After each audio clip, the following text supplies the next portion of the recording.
Recorded live from the unfinished loft project of Des's home just outside Brighton in Sussex, welcome to the 200 to £100,000 Challenge podcast. This is your no thrills, no BS, and absolutely no get rich quick or passive income promises hub. Hosted by your man, Des Hamilton.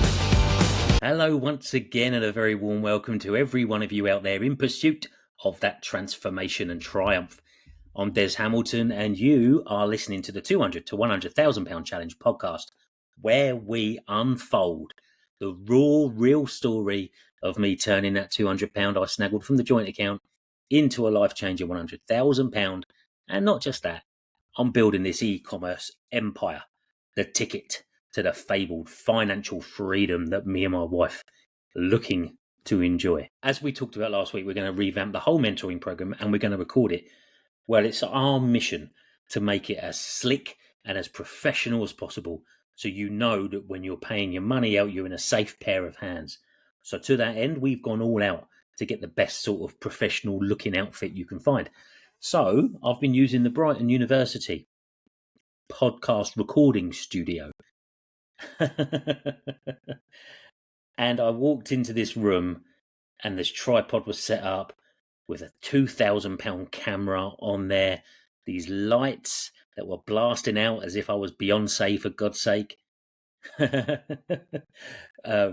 mics underneath my t-shirt, up and over and clipped on. It was one of those where if I stopped and just thought about what I was doing for a minute, I would have certainly got overwhelmed. In my downtime, when I was taking things off the SD card and recording it and setting it up to edit, sending messages to my video editor, I did get nervous.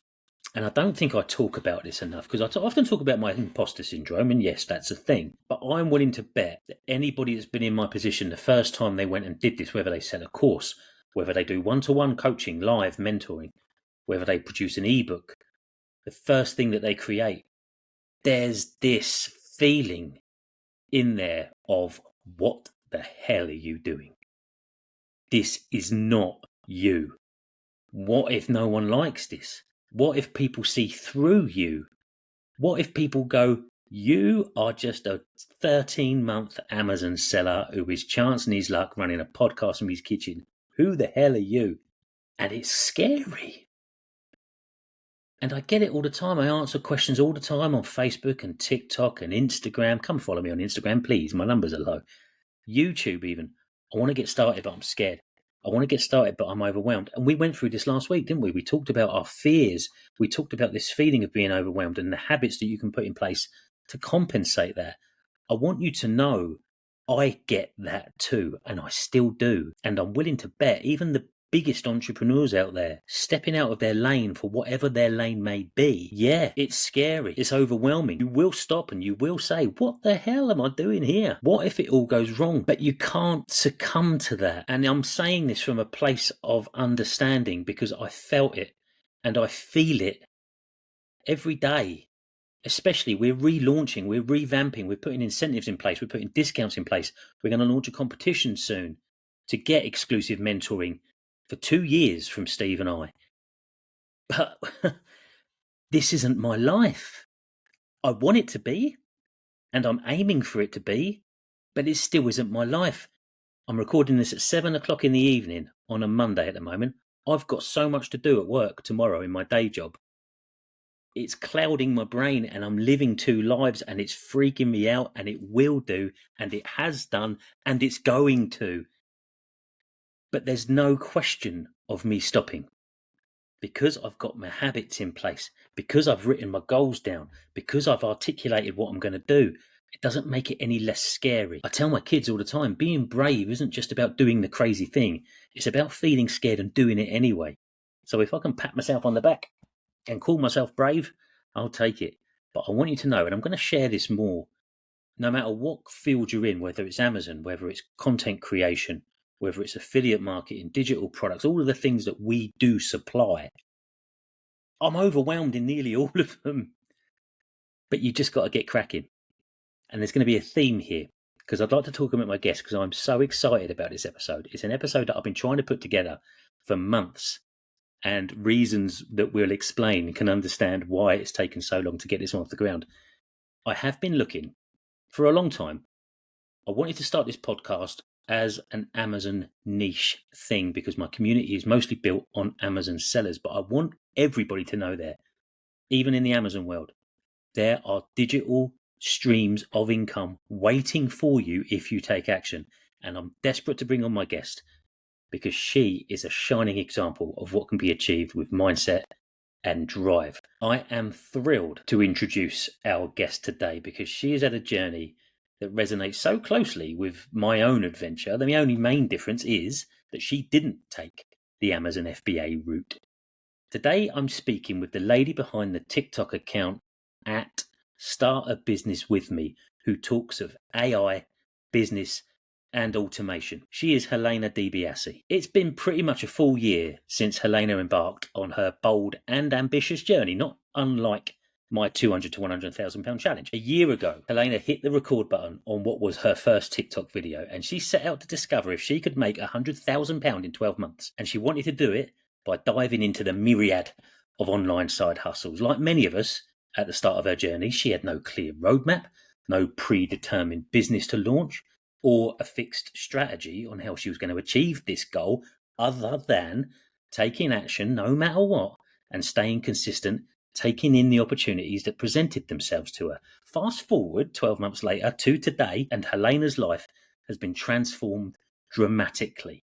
Not only has she navigated this world of e-commerce while maintaining her own full-time job, but she's also grown a human. Her journey saw her testing various ventures, eventually finding her stride in digital products, focusing predominantly on that pot of gold at the end of the rainbow, the passive income stream. Helena's story, it's not just about the money, which is impressive, by the way. Her company currently boasts a profit of well over £67,000 so far. It's also about the things we constantly find ourselves talking about on here: the resilience, the adaptability, the persistence in the face of life's unpredictability. I mean, come on. She started this challenge about 2 months before her and her husband even found out they were pregnant, and she still made 67k. I mean, we kind of did the same here. I mean, my Claire and I, we found out about our baby number 4 about 6 weeks after starting our challenge. But yeah, look, hands up, I wasn't the one growing the baby, despite appearances. I mean, I definitely had the easier route. I'm not going to say anything otherwise.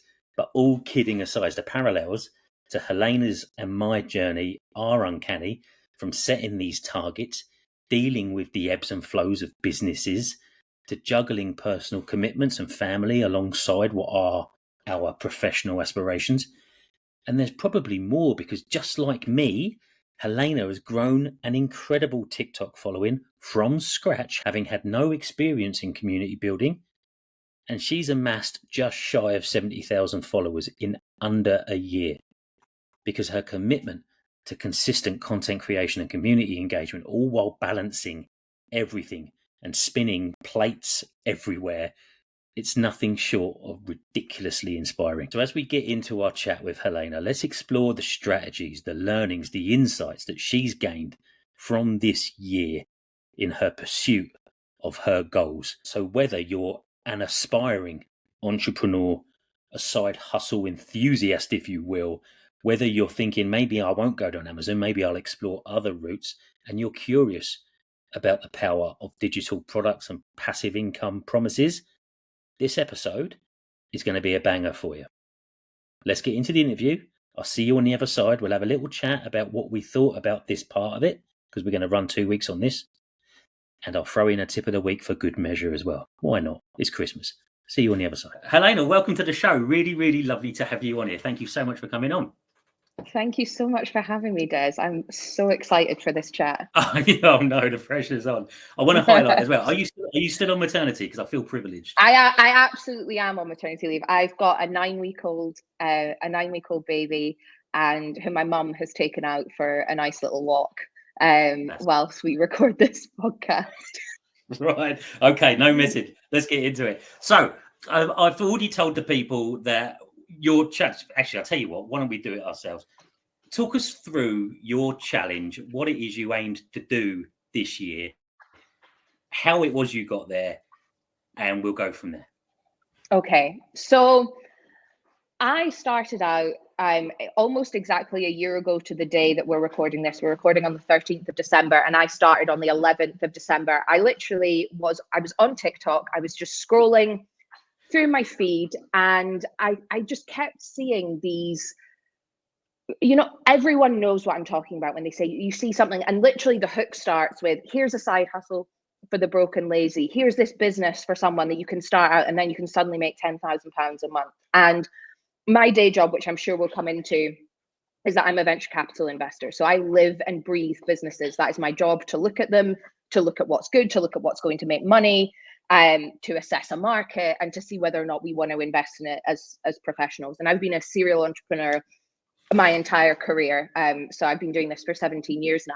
So and something just really got to me on that Sunday evening. And I was like, I want to see if this actually works, because I have never run this kind of like online digital business before. I've had a consultancy business. I've had an e-commerce business. I've had a cleaning business whilst I was at university. I've sold lots of stuff on eBay previously. I've had lots of different things. My husband's got a broadband company. And obviously, as an investor, I see the inside of thousands of businesses a year, because that's what I am paid to do, is to look at them. And I saw this and I just thought, I want to know if this is true. Like, I just want to know if this works. Like, are these people absolutely mad, or are people actually onto something here? And regular everyday people are making genuinely really good money online. And I want to see, so let's see if I can replicate it myself. More than anything was for a bit of a social experiment. And I think what really intrigued me about testing out to see if I could make money online was also this content creation side of things, because I have never ever done that before. I've never been consistent with building up a community and an audience. So I thought, well, why don't I set myself a challenge? I'll see if I can make £100,000 in 12 months, all in additional income streams, whether that's starting a whole new business from scratch, or I have various different streams of income, and I'll test out everything that you see standard on your feed, and I'll just document it all here. So I sat down, I recorded my first TikTok video, and I just hit post. And within a couple of days, I'd reached a decent, I think 3,000 or 4,000 followers. And I was like, oh my God, right, okay. Wow. There's actually quite a lot of people watching this now. I'm probably going to have to do something about it. So on day 2, I was like, well, I don't want to use any of the resource that I have available to me from my other company. So I'm not going to use any of that. I'm not going to invest anything in it. I am not going to replicate and do something that I've done before, because then it's not any kind of genuine experiment. I've been doing this for 17 years. If I set out to do a tech company, I would do it completely differently to what I've done in the last 12 months. So I started selling things on eBay. I was like, right, I know I need to make some initial money, and then I'm just going to start testing things out and documenting it. And it has evolved and snowballed over the last 12 months. And honestly, when I started out, I was so proud. I was like, there's no way this works, that I'm actually going to be able to do this, even with my background knowledge, which there's nothing I can do about the fact that I know some stuff about running a business. No. There's no way that you can make this kind of money on the internet, because if you could, everyone would be doing it. So the fact that now, 12 months later, I started tracking my income properly in January 2023, because I wanted to do it on a calendar year. But really, technically, 11th of December, I'm 12 months in, and top line revenue, I've made £71,850.99 is where I'm sitting at right at this second. Unbelievable. And of that, I think the profit is like £67,000. I'm like, that is mad. Like, I did not think that this would work. And it has. I might not have made that initial 100 grand that I set out to, but 71 grand alongside that's my not full-time bad, job is it? It's pretty good. So yeah, that's an overarching view of how I started out on the challenge and where I'm sitting at right now. And yeah, I've documented it all on TikTok. On your TikTok, which, by the way, we're at what, 70,000? Just shy of 70,000? Just short of 70,000 followers, which is another thing that I think is probably the most surprising. I'm sure you probably share this feeling in your journey of what you've been doing. I'm actually slightly more impressed with the audience that I've built than the money that I've made, because I have never, ever stayed consistent in content creation. And it is something that I have tried to do previously, and I have just never been able to stick with it. But I think because I had such a clear purpose and goal, and a lot of people watching me, I was like, well, I better keep going, because otherwise people start messaging you being like, where are you at? What are you doing? So yeah. But I think one of the driving things that attracts people to you is you're so clearly authentic. You're so clearly seeped in reality, where you haven't made this much over this much because you clicked a couple of buttons and sold something on Etsy. You have employed this work ethic from the very start. So it's not a broken, lazy thing, is it? You've worked really hard. Yeah, I have. And I think that is, that is one of the advantages that I have, is I have worked since I was 13. And we were talking about this just before you started hitting record. I don't really know how to do anything else. Like, working is just part of my personality. And that's because I'm not from, I'm from a very privileged background, in the sense that I am white and I was born in the West. Yeah.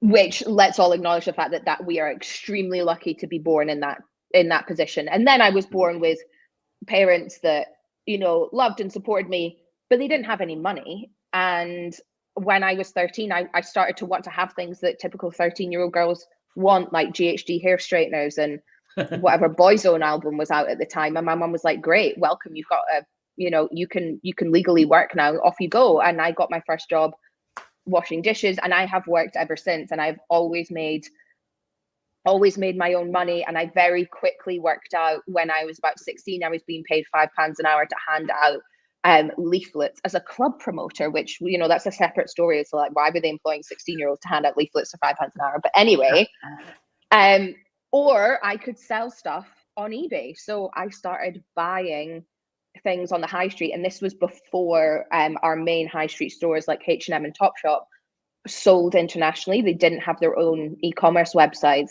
but we had eBay. So I would buy as much stuff as I possibly could from H&M and Topshop with the money that I made from my £5 handing out leaflets, and then I would sell it for double or triple on eBay to people in the US and China.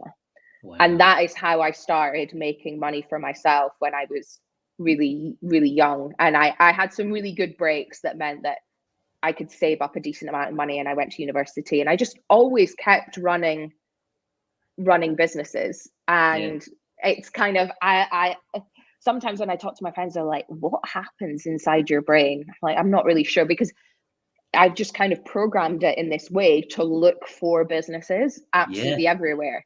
And that's because that's all I've ever done. That's fascinating, isn't it? Because I remember growing up in that time, and all of these shops started falling by the wayside because they hadn't employed any e-commerce strategy. I never once thought to flip it and then think, how could I take advantage of that? So you're right, you're wired that way, how you did that. That's amazing. Because I was fully aware of what was going on in sort of society, but never enough to think, how could I make money off the back of that? But I think that's one of my problems. I've always used my brain to think of shortcuts and how I could coast an easy life. I've never thought, how could I use my brain to actually work harder? I've done the other way. It's taken me 40 years to switch this side of my brain on. But then once you start, you can't stop, right? And it's obsessive, isn't it? And you start seeing opportunities. And I think a lot of it comes from, honestly, for me, when I was out, it was from necessity. Because if I wanted something, there was no way I was getting it unless I could pay for it, unless I could pay for it myself. So I think I've never, even though, I've got a job and an income now, and I didn't have to start this challenge. I didn't need to do it. Some people do. Some people very much do need to have something on the side to make additional income and look at things in a different way. And I think that's something that you inherently look at over time. And I think sometimes it can feel like a bit of a taboo, people starting out and thinking, you know what, I don't want to do something because I don't want to acknowledge the fact that I want to do something for money, or I want to have more than I have right now, because you've got this other side of your brain that's like, I'm so privileged, I'm so lucky to have what I have, I'm so lucky for us to live in the UK, even with all Roof of it. over your head, food and all We're that. Yeah, extremely privileged to be where we are. yeah. So you've got that part of your brain talking to you, and then you've got the other part that's like, yeah, but I'm really struggling to get by on what I've got, and I need to make more for myself, and I need to have this kind of financial independence, which I think is very timely for most people. Cannot have one form of income anymore because it's just the Wild West. It is so the general economic environment is so incredibly unstable. Yeah. That even for someone like myself with multiple businesses and streams of income, for me, I'm like, great, let's add another pillar to that because one of them could fall down tomorrow. Exactly right. And there is this drive in you. But yeah, from our point of view, when I say our, me and my wife, the necessity was kind of driven into us because of this cost of living, because of the state of the economy. We were doing all of the things that we should have done, and we go, how haven't we got any more money? We need more money. And it's one of those where exactly that, this switch was just flicked. And you go, right, okay, let's get to work. Because exactly like you said, there are people making money on the internet, and you want a piece of that, don't you? Even a few years ago, I was looking at what Mr. Beast was making or Logan Paul was making, and they were just at that point YouTubers. And you're thinking, I can talk in front of a camera. I'm all right with that. I'm sure I don't want millions, but I'll take a couple of $100,000. That would be nice. Yeah. And I'm the same as you. I tried a couple of times on Instagram with things like weight loss is always an easy thing or something that I could incorporate into a daily routine. When I started on TikTok, I did it under a fake name. So that's why I'm Goodbye Poor Hello Rich. I didn't actually put Des on there for months. And none of my friends and family were ever on TikTok because that's a young person's game, let's be honest. Yeah. And I thought, right, let's do it that way. So when it blew up, that's when I thought, you know what, I better put my real name on it because loads of people thought my name was Rich for ages. They were calling me Richard. I mean, to be honest, that's why I started on TikTok as well. Most people I know have got absolutely no clue what I am doing. Like they've got no clue that it's that I create content on TikTok, that any of it exists because most people are on the platform. So people, I'm a bit worried about like what my friends and family will say. Best place to start then is doing something on TikTok because none of them are on there. Nobody is on it. It's still so young as a platform. So you can do loads on there and nobody has to know. You'd be amazed how many people say, Des, have you got a Discord? What's a Discord? I had to look that up. It's ridiculous. Yeah. I'm so out of touch. Brilliant. So when you first started getting going and you knew that eBay was going to work for you because you've got experience in that, blah, blah, blah, blah, blah. When did you decide, right, you know what, I'm going to ramp up. I'm going to try method X or method Y. What sort of led you that path? So I started out, day 2, I was like, right, go through my house, find some stuff I can sell on eBay because I knew I'm going to have to, if I'm going to test some stuff, I'm going to have to spend some money, right? And you can never get around that fact. If you want to make any money, I knew I was going to have to spend some. Yeah. And I kind of had a list of things that I was interested in that I was seeing really regularly that I thought, I'm going to test that out. And I knew eBay was the easiest way for me to make a few £100 that I could then pay for some other stuff to start testing things out. So I think one of the first things I tested out was print on demand, which is, for anyone who doesn't know, basically where you build your own website or you use a platform like Etsy that's already got traffic associated with it. You design some products, which you can do on Canva or, you can do it yourself. And then you get a platform to plug into your Etsy site or your Shopify site, and they handle the manufacturing. And despite the fact that in my professional investor opinion, product-based businesses are really, really difficult. I would never invest. I say never say never. It's very difficult to invest in a product-based business. If you are looking to exit for hundreds of millions of pounds, like that is really hard. But as a concept of a business, I love a product business, like consumer-led, things that we buy in everyday life. So when I started out, like that was what I wanted to work. I wanted physical products to work for me, to design some physical products and to be able to sell them and to build up some kind of creative brand. Because what I do on a day-to-day basis is I look at a lot of tech, I look at a lot of legislation, And I invest in, hopefully, touch wood, good businesses, but a lot of boring businesses, you know, synthetic fuels, for example. And I was like, it would be so nice to have like a creative side hustle where I'm selling home prints or things for kids or just something that's just nice to have, right? Yeah. And I wanted to indulge that side of myself. So that was what I started out trying to build. And I made some initial money so that I could try and fund some production or some software, because I, even to the point where if I was starting with £0, I wanted to pay for eRank, which is a website where you can do SEO on search terms and that kind of thing. I knew I'd need to set up an email address, all the little bits that come with having a business. And a side hustle and a business are slightly different, but also same thing. You need to spend some money on the software and everything. I was like, I am not using anything from work for this. So I've got a separate Zoom account, I've got a separate Slack account, I've got a separate Zapier, separate email, everything.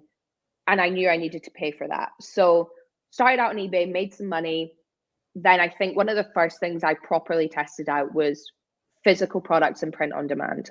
Yeah. And the problem with print on demand for me, and not everyone has this problem, and I always say that as a disclaimer when people are, what should I do? What should I test? And I'm like, you know what, do something that works for you and your lifestyle. Yeah. As long as you understand the mechanics of how this is all going to work. For me, what didn't work about print on demand was the cash flow. And some people have worked this out, but I haven't. And I moved on to something else that made me a lot more money a lot faster. So I binned it off, which is basically someone orders from your website. You would then have to pay the manufacturing fee before the money is released from Etsy for the product itself, which is fine once you've built up a big enough buffer of cash to fund your production, but not okay if you're starting from absolutely £0 and you've got maybe 200 quid to invest in something. Is not enough to make a physical product business fly. No, I agree. So stop that one. And then I think the next one I tested was physical product, but me doing the manufacturing. And that was the one that I was like, no, this is just not going to work. It's not going to work from a money perspective, and it's not going to work from a time perspective, because as we've kind of already talked about, I have a full-time job, and I'm at the time, I think this was in March, I started really looking at physical product design. I was a few weeks pregnant at that point, and I was feeling so sick, and I was like, oh wow, I can't do this. If this is going to work, I need something with way more leverage than physical products is going to give me. Yeah, no, I can understand that. I was the same. When you're starting a challenge like this, you need fairly quick gratification, don't you? Whether something's going to work or something where it's not. And an awful lot of these models, they rely on an element of a leap of faith for 3-4 months before anything starts producing itself. And you could end up spending more money than you bring in. And the reason I was doing it, I couldn't afford to do that. I literally had my 200 quid. So it was a case of, print on demand. I did try that. I also tried a Kindle direct publishing. Oh yeah, I didn't try that because I just thought this feels like another one that's just too difficult to acquire the customers and get the traffic. That's it. So even the KDP and the POD, you need a following, didn't you? You needed a following. You needed some way to market for free, rather than spending money on ads. Yeah, exactly. Which is why when you set out and do these things, you have to think about the mechanisms for how this is all going to work, because you could absolutely love your product business, but if you can't acquire customers and you can't acquire them quickly and profitably with no investment, if you're doing something like this, doesn't really matter. Like, no, you've just wasted all of your money doing something. So you've got to create something that there's already existing demand for, which is kind of what you do with Amazon, right? You're not. That's it. You're not making the products yourself, being like, oh, I need to convince people to buy this stuff. You're selling things that people are already looking for. So exactly, you need to, the customers are there, which is one of the benefits of the business model that you've gone for and the route you've gone. But I mean, Des, I remember some of your early videos, and I don't know if you still do this now. You were going through Lidl and Aldi being like, this is brilliant. I can sell this on Amazon for a lift, right? For a profit. So it's really hard work to do something It is. like And that. I still do it. Like, even if I'm just nipping down to Lidl for some nappies or something like that, I'll scan something like 20 or 30 things. I've stopped filming it now because there's so many people filming in Lidl's these days. I don't want to be one of those guys anymore. I need to separate myself a little bit. But I've got to say, they all drive good traffic, so maybe I should film a few more of those. But that's a different thing. So you settled on AI, didn't you? You went heavy down the AI route, which is amazing, by the way. I bought your book. It's amazing, by the way. Anyone listening or watching, Good. go and buy Helena's book on AI. Go on, On talk us through it. AI. Okay, so I was like, right, where am I going to create leverage here? Because at this point, March, April time, I was like, I'm making okay money, but I was making money through, I'd sold some stuff on eBay. And you can go through all of my videos and see where I was making this money. I was doing a bit of UGC content creation. And I was talk us through that. What tell us more about UGC. So UGC is user generated content. So that's where brands will pay you to create videos of yourself doing something, filming about their products or about their business that they can post on their channels. So you don't need to have an audience for it to work. And to be honest, that's another one of the things that I'm like, this is, you can make a decent income from this. And some people do, and that's all they do full time, because from a brand's perspective, content creation and production is very difficult to do in-house. It's very difficult to remain consistent in. And traditional methods, i.e. booking out a studio and some models, etc., is very expensive. So user-generated content is a way for a brand to create very organic looking content that they can put out on their own social media channels, and they can pay proportionately much less to have produced by creators. And anyone can do it. The layperson can do it, as long as you learn how to talk to a camera, because you don't need to have your own audience. They're paying you to use it on their channel. So I got approached by, and again, I was very fortunate because I had that TikTok following. And sometimes people ask me, could you have done this without TikTok? No, I wish I could have, but no, I wouldn't have made the money that I have made without having a social media platform, because that meant that brands approached me. And I have done content for brands, user-generated content for brands that initially approached me for an ad, and I said, no, it's not the right fit, I don't have time or whatever, but I can do some UGC content for you and I'll charge you this, and that's how I made some money. So that's where I was at in kind of March, April time.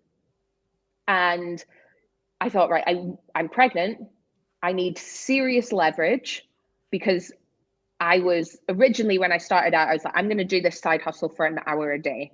Right. And by the time I got to March, April time, I was like, I am physically really, really feeling this pregnancy. Anyone who has been pregnant or witnessed close proximity someone being pregnant will know that you can have a really rough ride. And I was very fortunate that my first pregnancy was an absolute walk in the park compared to my second, where I was extremely unwell. So I was like, okay, I'm not giving up on this. I still really, really want to do it. What is going to create me the most income for the least amount of time? And what do I know about this? And again, another advantage of my day job and being involved in lots of different businesses is that even just in the last 12 months, the rapid improvements in automation and AI are so significant that they really are. Me looking at the world and the economy as an investor, I'm like, I am putting money into this like there's no tomorrow, because this is it. I know enough about the businesses that are behind and investing in, significant AI tools and what they're capable of, that this is going nowhere. And therefore there is an opportunity here for everyday people to significantly take advantage of it. Because I always, where we're at now with AI is a bit like the start of when people were like, oh, there's this internet thing with websites, right? The same thing is happening now. I heard you refer to it as Internet 2.0. That's the best description I've heard of AI. You're dead right. Yeah, it is. And anyone that thinks that that's not what's happening is kind of like this with their head in the sand, because that is absolutely the reality. The biggest and most influential companies and people in the world are stacking their cash into this. And when things like that happen, you have to pay attention to it, because they're not doing it for the good of their health. They're doing it to make more money. So I always look at things like that and see how the economy is moving. And I was like, well, I actually know a lot of stuff about this because of how I look at the world and because I'm involved in different businesses. And I think there's a real significant opportunity for people to really move the needle with business growth, with their personal growth, by investing in their knowledge in these areas. And it's probably the question that I get asked the most, like, how do I make more money? How do I move the needle? What can I do? And in all honesty, it is not a fancy marketing strategy. It is not any of these other kind of fad things that you see. It is learn how to automate things, learn how to use AI. That will make the biggest difference, because that will give you more time. And that is your best resource, right? That is that's what's moving the needle for you. That's what's going to make you more profitable. That's what's going to help you to do. So learning how to use those tools is the single biggest thing that you can do to increase the profitability of your business, or your capability to make more income. And that is right across the board. Doesn't matter what kind of business that you're in.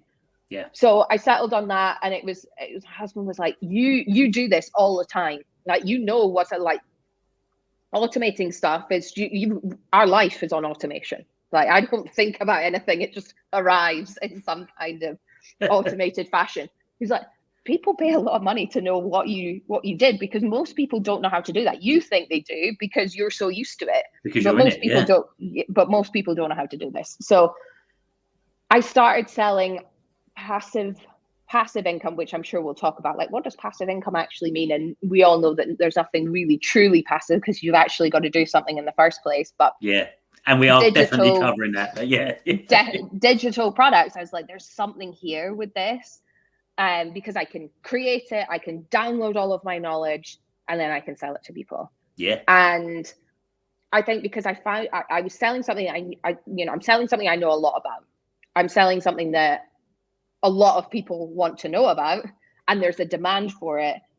And I've managed to build an audience that now I've got something working in a funnel and rinse and repeat that has enabled me to make really significant amounts of cash for now, not doing anything.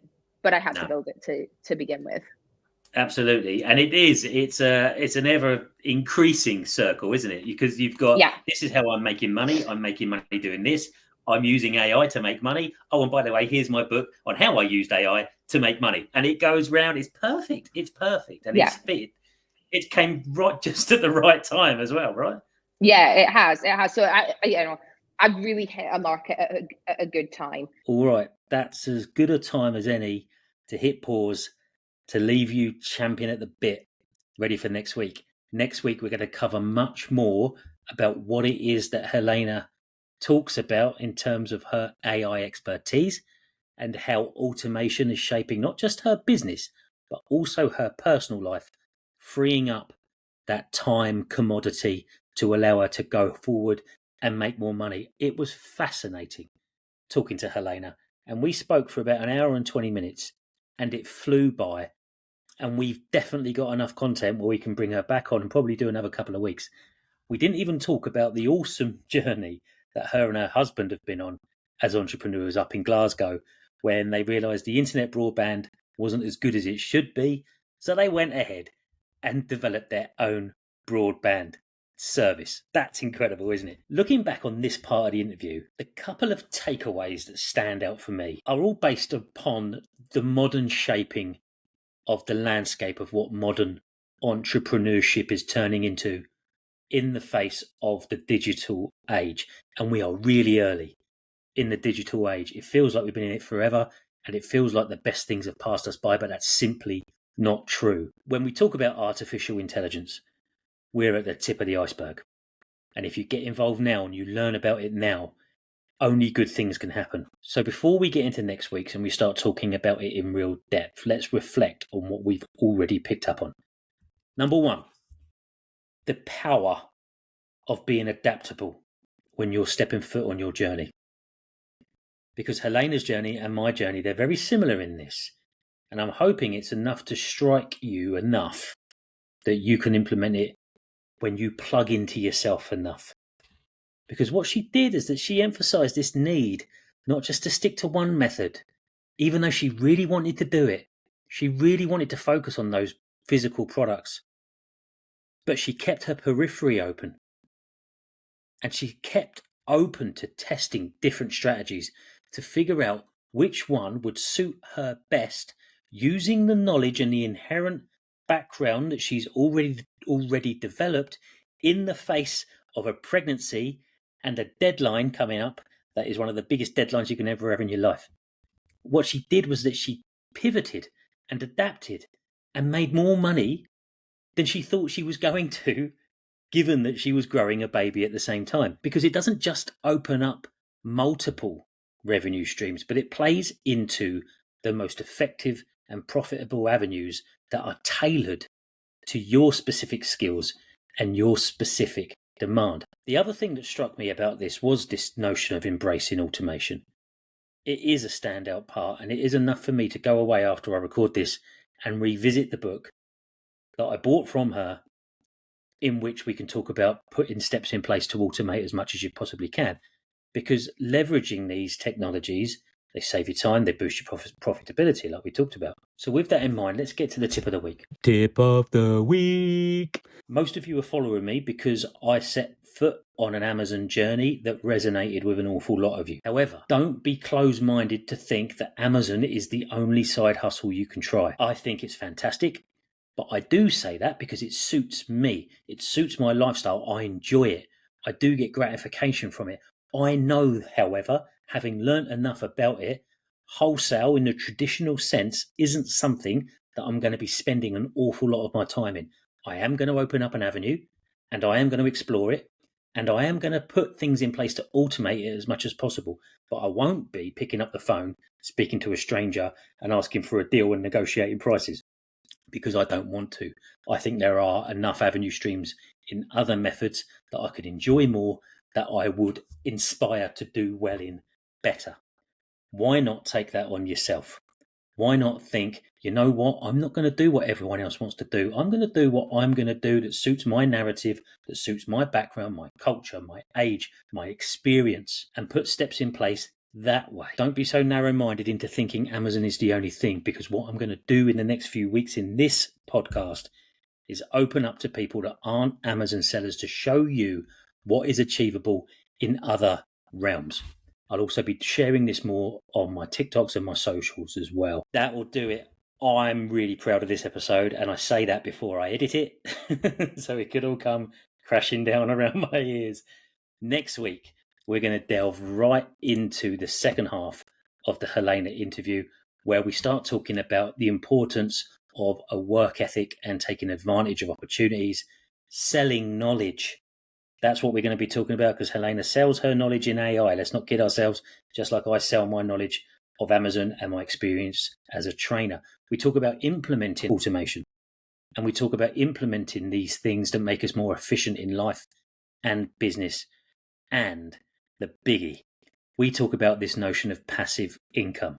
Helena sells digital products, which is the most passively incomey aspect of many side hustles that you can develop, but it's still not passive in the same sense that people will have you believe. So we talk about that in depth as well. We also cover the challenges that Helena's experienced in her development over the last 12 months. That will do it, everybody. Thank you so much for your time. Thanks for tuning in. I hope it's everything you enjoy it to be.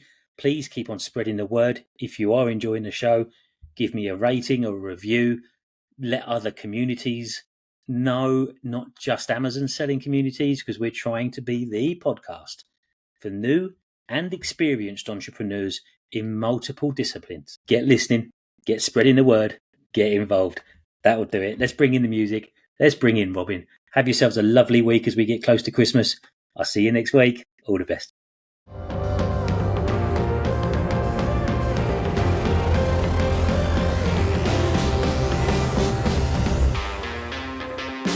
Be sure to join us next time for another dose of inspiration and insights into e-commerce and entrepreneurship. And who knows, by then Des may well have finished that love project. And always remember, it's time to say goodbye poor, hello rich. This podcast is for educational and informational purposes only and should not be considered as financial advice. We know times are tough right now, and if you are struggling financially, please seek help from an appropriate organisation. We've included a link to the Citizens Advice Bureau in the show notes. Remember, you should always consult with a qualified professional before making any significant financial decisions.